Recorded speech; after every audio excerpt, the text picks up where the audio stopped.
BRS के कारगुजार सदर और साबिका वजीर के.टी. रामा राव ने सोशल मीडिया पर एक दिलचस्प पोस्ट शेयर की। उन्होंने याद दिलाया कि तेलंगाना के साबिका वजीर के चंद्रशेखर राव हमेशा कहा करते हैं, आम आदमी के मसाइल हल करने पर ही टेक्नोलॉजी का मकसद पूरा होता है।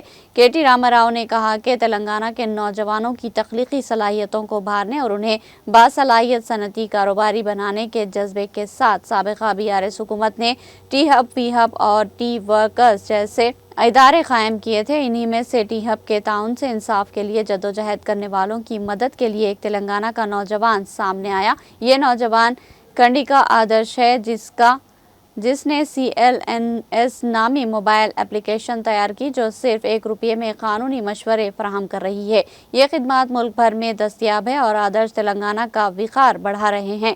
KTR ने आदर्श को मुबारकबाद देते हुए कहा कि वो मजीद कामयाबियां हासिल करे और आला मनाजिल तय करे।